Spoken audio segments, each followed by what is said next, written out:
بہارے رمضان۔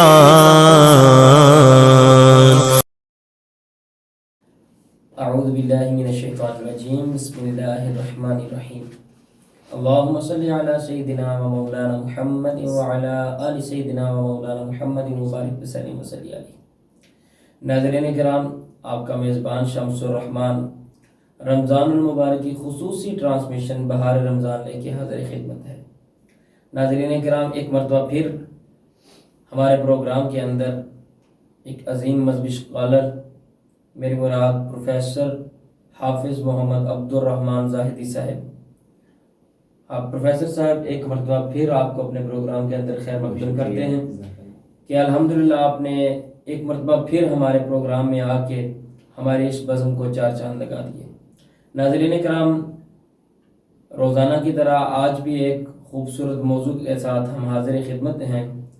یہ موضوع 17 رمضان المبارک ایک عظیم اپنے اندر معرکہ غزوہ بدر کو لیے ہوئے آتا ہے، اور مسلمانوں کے اندر ایک محبت، ایک ولولہ، ایک جذبہ، ایک جوش پروان چڑھتا ہے، جس سے مسلمانوں کو دین اسلام پہ کاربند ہونے کا پتہ چلتا ہے کہ اگر ہم تعداد میں تھوڑے بھی ہوں اور اللہ کے ساتھ ہمارا تعلق قائم ہو، اللہ کے رسول کے ساتھ ہمارا تعلق اور نسبت قائم ہو، تو اس وقت ہم بے شک تھوڑے بھی ہوں، پھر اللہ کے فرشتے نصرت کی صورت میں مدد کرنے کے لیے آسمان سے زمین میں آ سکتے ہیں۔ آج ہمارے اندر وہ جذبات ابھارنے کی ضرورت ہے جس سے ہم اللہ کے ساتھ اور اللہ کے حبیب کے ساتھ تعلق استوار کر سکتے ہیں۔ میں بلا تمہید اب چلتا ہوں اپنے مہمان جناب محترم پروفیسر عبدالرحمن زاہدی صاحب۔ سب سے پہلے تو جناب آپ کو پروگرام کے اندر خوش آمدید کہتے ہیں، اور ایک مرتبہ پھر شکریہ ادا کرتے ہیں کہ آپ جتنی مرتبہ بھی ہم نے آپ کو دعوت دی، مدعو کیا، آپ نے اپنی ساری مصروفیات کو بالائے طاق رکھ کے ہمارے اس پیغام محبت کو قبول کرتے ہوئے آئے۔ بسم اللہ پروفیسر صاحب، یہ ہمارے ناظرین کو بتائیے کہ یہ جو غزوہ بدر کے اسباب تھے یہ کیا تھے، اس حوالے سے ذرا روشن کریے۔ بسم اللہ۔ جی، اعوذ باللہ من الشیطان الرجیم، بسم اللہ الرحمن الرحیم۔ قال اللہ تبارک و تعالی فی القرآن المجید والفرقان الحمید، قد کان لکم آیۃ فی فئتین التقطا تقاتل فی سبیل اللہ و اخری کافرۃ یرونہم مثلیہم رأی العین، ماشاءاللہ، آمنت باللہ صدق اللہ العظیم، جزاک اللہ اللہم صلی علی سیدنا مولانا محمد وعلی آل سیدنا و مولانا محمد صلی اللہ صلی علیہ اللہ علیہ وسلم۔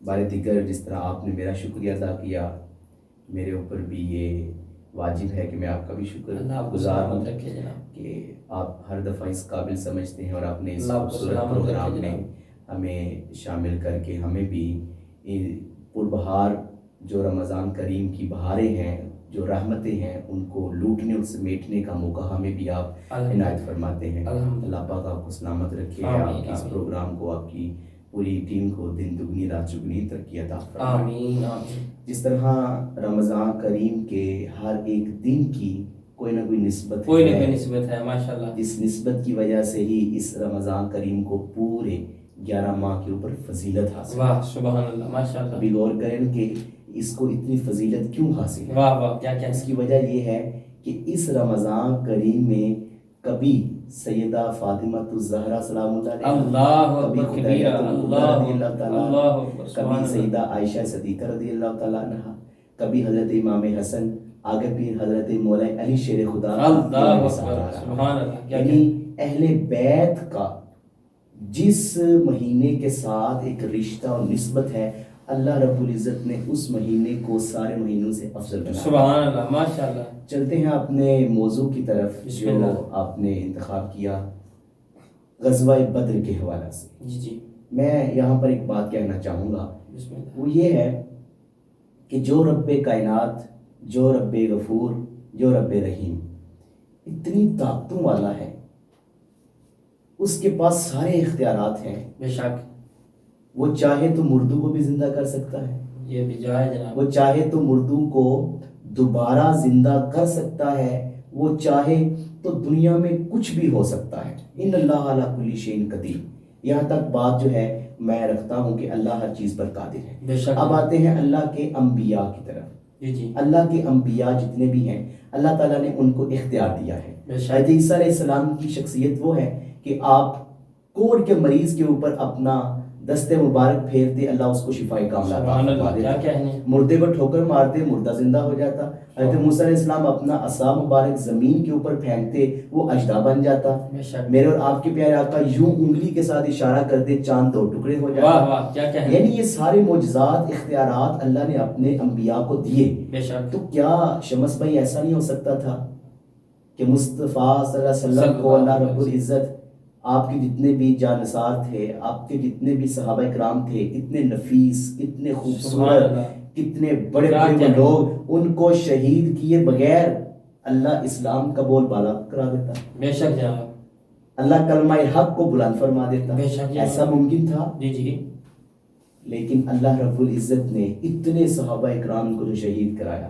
سب سے پہلے جو صحابی شہید ہوئے حضرت یاسر کا آپ نے واقعہ تو سنا ہوگا. کس انداز کے ساتھ انہوں نے شہادت دی. حضرت بلال حبشی نے کس انداز کے ساتھ مارے کھائیں, سب کچھ ہماری آنکھوں کے سامنے ہے. اللہ یہ بتانا چاہتا ہے کہ اگر میں اپنے سب سے نفیس, سب سے خوبصورت سید کائنات صلی اللہ علیہ وسلم کو بھی اتنی نفیس اور اتنی رحیم طبیعت ہونے کے باوجود بھی اگر میں میدان جنگ میں اتارتا ہوں, اس کی وجہ یہ ہے اگر دنیا میں تم کامیابی چاہتے ہو, اگر کسی ملک کے اوپر قبضہ چاہتے ہو, اگر دشمنوں کو زیر کرنا چاہتے ہو تو تمہیں میدان عمل میں اترنا ہوگا.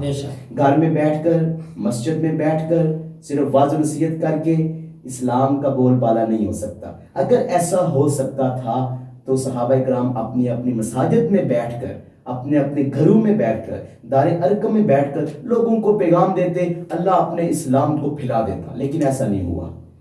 غزوہ بدر جو ہے یہ اسلام کا پہلا معرکہ ہے. بے شک.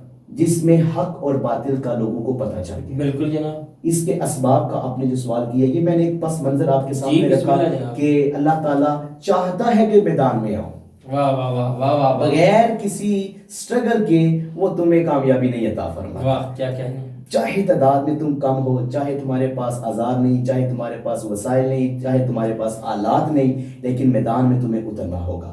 اس جنگ کے اسباب کیا ہیں, وجہ کیا تھی کہ آخر مسلمان اور جو قریش مکہ تھے ان کے درمیان آپس میں لڑائی کیوں ہوئی.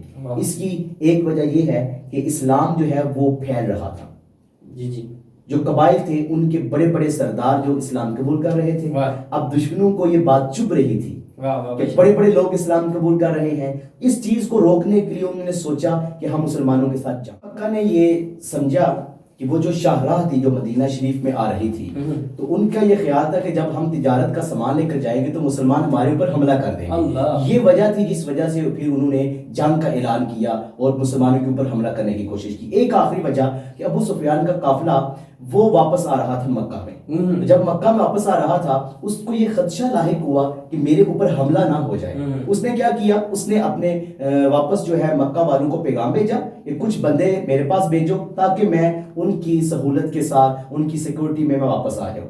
مکہ والوں نے سمجھا شاید مسلمان نے حملہ کر دیا ہے, محمد بن عبداللہ نے حملہ کر دیا ہے. یہاں پر مکہ والے جو ہیں وہ اپنی تیاری کر کے گھر سے نکل آئے کہ ہم جنگ کریں گے. جب وہاں پر پہنچے دیکھا تو قافلہ بالکل ٹھیک ٹھاک آ رہا تھا. تو شمس بھائی اب انہوں نے سوچا, دل میں بغض تو پہلے ہی تھا, دل میں نفرت تو پہلے ہی تھی, پہلے ہی وہ دشمن اسلام تھے. حضور صلی اللہ علیہ وسلم کے بارے میں اتنا کیا کیا سوچتے تھے, اسلام کو نیست و نابود کرنے کی ناکام سازشیں کتنی کر چکے تھے. کہتے ہیں قافلہ تو صحیح سلامت واپس آ گیا, لیکن ہم واپس نہیں جائیں گے, ہم جنگ کی تیاری کر کے آئے ہیں, اب ہم جنگ کر کے ہی یہاں سے جائیں گے. تو یہ چند اسباب تھے جس کی وجہ سے جو غزوہ بدر ہے وہ پیش ہوئی. واہ. ناظرین اکرام ماشاءاللہ بڑے خوبصورت پیرا کے اندر پروفیسر صاحب یہ بتا رہے تھے کہ کیا اسباب اور کیا وجوہات بنی جس وجہ سے یہ جو غزوہ بدر کا مارکہ ہوا اور تاریخ ساز یہ مارکہ ہوا. پروفیسر صاحب یہ بتائیے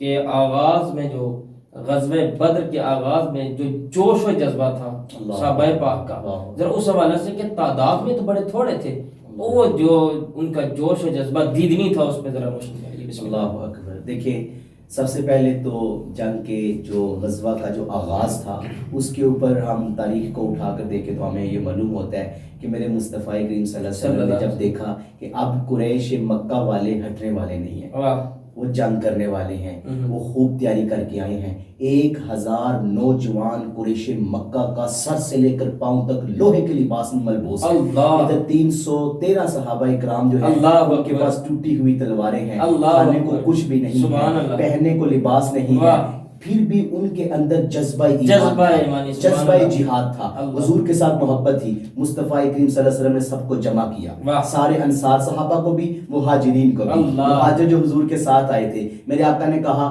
بات یہ ہے، معاملہ جنگ پر آ چکا ہے، قریش والے ہمارے اوپر حملہ کرنے والے ہیں، تو کیا تم سب تیار ہو؟ کیا تم میرا ساتھ دو گے؟ مہاجرین صحابہ اکرام اٹھ کھڑے ہوئے، کہا یا رسول اللہ صلی اللہ علیہ وسلم ہم سب حاضر ہیں، ہمارا جسم حاضر، ہماری جان حاضر ہے، ہماری ماؤں کی عزتیں آپ کی صلی اللہ علیہ وسلم کی خاطر حاضر ہیں، ہماری بچیاں حاضر، ہمارے بچے حاضر ہیں، ہم آخری خون کے قطرے تک لڑیں گے۔ جب یہ بات ہوئی نا تو مصطفیٰ کریم صلی اللہ علیہ وسلم نے یوں انصار صحابہ کی طرف روئے سخن کیا، وہاں پر سعد بن عبادہ اٹھ کھڑے ہوئے، یا رسول اللہ صلی اللہ علیہ وسلم آپ نے جو روئے سخن ہماری طرف فرمایا ہے اس کی وجہ یہ ہے کہ شاید آپ کے دل میں یہ بات آئی ہے کہ مہاجرین جو ہیں وہ تو آپ کے ساتھ آئے تھے، وہ آپ کا ساتھ دیں گے، کیا یہ انصار والے بھی ساتھ دیں گے کہ نہیں دیں گے؟ میں انصار والے صحابہ کی طرف سے اٹھ کھڑا ہوا ہوں، یا رسول اللہ ہم آپ پر ایمان لے کر آئے ہیں، یا رسول اللہ ہم نے آپ کو اپنا پیشوا مانا ہے، اپنا لیڈر مانا ہے، اپنا رہنما مانا ہے، اپنا مرشد مانا ہے، اپنا نبی مانا ہے،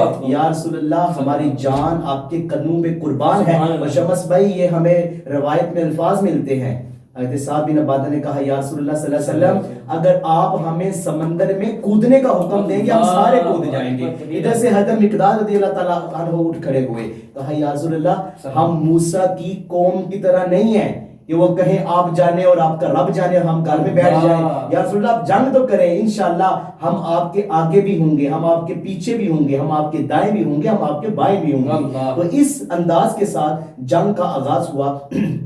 میرے آقا نے رات کے وقت اللہ رب العزت کی بارگاہ میں دعا کی، وہ دعا کے الفاظ دل چیرنے والے ہیں۔ میرے آقا نے دعا کی کہ مولا صبح کے وقت مسلمانوں کو فتح عطا فرمانا، اگر مسلمانوں کو تو نے فتح عطا نہ فرمائی تو اس پوری کائنات میں تیرا نام لینے والا کوئی بندہ نہیں بچے گا۔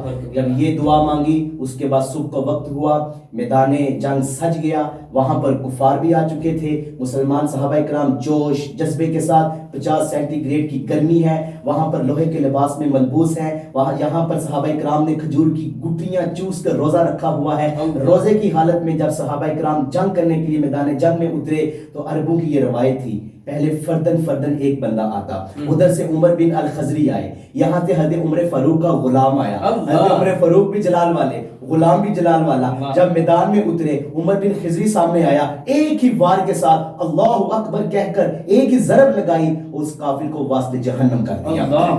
جب یہ سارا منظر ہوا، ادھر اس کے بعد عتبہ خود میدان میں اتر آیا، عتبہ بن ربیعہ، اس کا بھائی جو ہے وہ شیبہ، پھر اس کا جو بیٹا ہے ولید بن عتبہ، یہ تینوں بڑے بہادر تھے، بڑا قد کاٹ تھا، اور قریش کی جو وہاں کے سردار بھی تھے اور ان کے جو لوگ ماننے والے تھے۔ اب جب یہ شمس بھائی میدان میں اترے، یہاں سے کچھ انصار صحابہ جو تھے وہ میدان میں آئے، جب انہوں نے دیکھا کہ یہ انصار ہیں، یہ بکریوں کے چرواہے ہیں، یہ ہمارا مقابلہ کریں گے، انہوں نے کہا محمد بن عبداللہ صلی اللہ علیہ وسلم ان تین کے علاوہ کوئی اور بندے بھیجو، اب یہ انصار ہمارے ساتھ مقابلہ کریں گے۔ میرے آقا جو ہے وہ جلال میں آگے کہا اچھا میں نے تو بھیجا تھا شاید یہ تمہارا مقابلہ کر سکے، تم ان کے مقابلے میں نہیں ہو، لیکن اب تمہاری تمنا ہے تمہارے مقابلے میں تمہارا مد مقابل کو آئے، تو جاؤ میرے علی کہاں پر ہو تم، میدان میں اتر جاؤ۔ یہاں پر مولا علی نے سنا، کہا یا رسول اللہ میری جان بھی حاضر، میرا سب کچھ آپ کے قدموں پہ حاضر ہے، اور ساتھ میں آپ نے حضرت حمزہ کو کہا، آپ کہا کہ میدان میں اتر آئیے، یہاں پر حضرت عبیدہ کو کہا آپ بھی میدان میں اتر آئیے، یہاں سے 3 صحابہ میدان میں اتر آتے ہیں، کہا کہ ہمارے مقابلے میں قریش کے بندے لاؤ، حضور نے قریشی بھی سارے لائے تھے، حضرت جو حمزہ ہے وہ بھی قریشی ہیں، حضرت علی مولا علی شیر خدا بھی قریشی ہیں، حضرت عبیدہ بھی قریشی ہیں، یہاں سے عتبہ شیبہ ولید یہ تینوں میدان میں آتے ہیں۔ حضرت حمزہ رضی اللہ تعالی عنہ آپ سب سے پہلے